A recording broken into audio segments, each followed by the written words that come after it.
உலக நாயகன் கமலஹாசன் மற்றும் மணிரத்னம் சார் மற்றும் ஏஆர் ரகுமான் சார் இவங்க 3 பேரும் இணைந்து ராஜ்கமல் பிலிம்ஸ் இன்டர்நேஷனல் பெருமையுடன் வழங்கும் தக்லைஃப் திரைப்படத்தின் ட்ரைலர் இன்னைக்கு ரிலீஸ் பண்ணியிருக்காங்க. இதுல மிக முக்கியமா ஒரு ஸ்பெஷலே என்ன அப்படின்னு சொன்னா இதுல அட்மேன் நம்ம எஸ்டிஆர் அவர்களும் இணைஞ்சு நடிச்சிருக்கிறாங்க.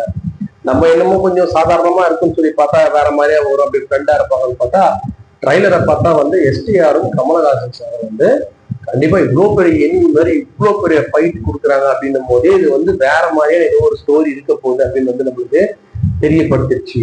நம்ம ஏஆர் ரகுமான் சாரோட மியூசிக் அட்டகாசமா இருந்தது. ஒரு சில பிரேம்கள் மணிரத்னம் சார் படத்துல காட்டுற மாதிரி அதே அந்த நாயகன் ஸ்டில் எல்லாம் அதுல ஆல்ரெடி பார்த்த மாதிரி இருந்தது அப்படின்றது உங்களுக்கு தெரிஞ்சிருக்கும்.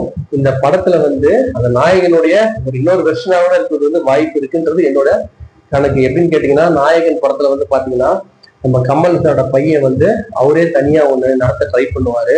ஆனா அதுல இறந்துருவாரு. சப்போஸ் இறக்காமல் இருந்திருந்தா இந்த மாதிரிதான் இருந்திருக்குமா அப்படின்றது ஒரு கணக்கா பண்ணி இந்த படத்தை எடுத்துருக்காங்களான்னு நம்மளுக்கு தெரியல. ஆனா இந்த படத்தை பார்க்கும்போது ட்ரெய்லரை பார்க்கும்போது தமிழ் படத்தின் உச்ச நட்சத்திரம் ரஜினி சாரும் கமலஹாசன் சாரும் என்னைக்குமே இன்னைக்கு வரைக்கும் அவங்க 2 பேர் இருக்கிற வரைக்கும் போட்டி அவங்க 2 பேருக்குள்ளதான் அப்படின்றதுக்கு இப்ப பாத்தீங்கன்னா பொதுவா சொல்லுவாங்க, ரஜினி சார் என்ன பண்றாரு, விக்ரம் படம் வந்ததுக்கு அப்புறமா அவரோட மோட்டிவ் கமல் சார் தான் அவருடைய தொழில் போட்டியாளர். அந்த படத்தை ஜெயிக்கணும்னு தான் அவர் ஆசைப்பட்டு இப்ப இதுல என்ன பண்ணிட்டாரு, ஜெயிலர்ல ஜெயிச்சிட்டாரு. இப்ப கமல் சாருக்கு என்ன இருக்குன்னா, மற்ற நடிகர்ல இவங்க லிஸ்ட் எடுக்க மாட்டாங்க. அவங்க கூட சண்டை போட மாட்டாரு, இவங்க 2 பேரும் யாரையும் சண்டை போட மாட்டாங்க.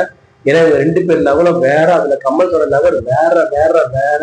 சினிமா விரும்புற எல்லாருமே, சினிமா பத்தி தெரிஞ்ச எல்லாருக்குமே எனக்கு ரஜினி சாரே கமல் சார் தான் என்னுடைய குரு அப்படின்ற அளவுக்கு கமல் சாருக்கு எல்லாமே தெரியும். நடிப்பு, இசை, டைரக்ஷனு, ஒளிப்பதிவு எல்லாமே தெரிஞ்ச ஒரு சகலகலாவலன் கமலஹாசன் சார். அப்ப அவர் ஒரு பொதுவா ஒரு தனியா நடிச்சாலே படம் வேற லெவல்ல இருக்குன்னு சொல்லி எல்லாருமே எதிர்பார்ப்பாங்க. ஆனா இந்த படத்துல பாத்தீங்கன்னா இயக்குனர்ல இப்ப இருக்கிற இயக்குனர்லயே எல்லாரும் குருவா மதிக்கப்படக்கூடிய நம்முடைய மணிரத்னம் சார், எல்லா நடிகர்களும் குருவா நினைக்கக்கூடிய கமலஹாசன் சார், எல்லா இசையமைப்பாளரும் குருவா நினைக்கக்கூடிய இளையராஜா ஏஆர் ரகுமான் சார். அப்போ இப்ப இருக்கிற எல்லா யங்ஸ்டர்ஸ்க்குமே எல்லா விதத்திலையும் எல்லா ஒரு இதுலயும் குருவா இருக்கக்கூடிய 3 குருவங்களை சேர்ந்து ஒன்னா ரெடி பண்ணிருக்கிற படம் தான் இந்த தக்லைஃப்.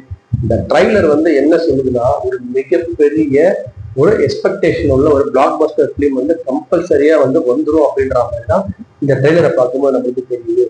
ஒரே ஒரு வருத்தம், கமல் சார் அரசியலுக்கு போகாம இருந்திருந்தார் அப்படின்னு சொல்லி சொன்னா இப்ப இந்த ரெட் ஜெயின் மூவிஸ் அப்படின்ற ஒரு பேர் அங்க வரும்போது அது பெருசா நம்மள அஃபெக்ட் பண்ணிருக்காது. ஆனா இப்போ ஒரு அரசியல் போயிட்டதால ரெட் ஜெயின் மூவிஸ் அப்படின்னு வரும்போது இது அந்த அரசியலை சேர்த்து பார்க்கும்போது சரி திமுக பிளஸ் நம்ம கமல் சாருடைய அந்த கட்சியும் இணைந்து ஆல்மோஸ்ட் ஆல்ரெடி இணைஞ்ச மாதிரி தான். அதனாலதான் இவர் ரிலீஸ் பண்ணாரா அப்படின்னு தேவையில்லாத பேச்சுவார்த்தைகள் இந்த சமூக ஊடகங்கள் ஓடிக்கிட்டு இருக்குது.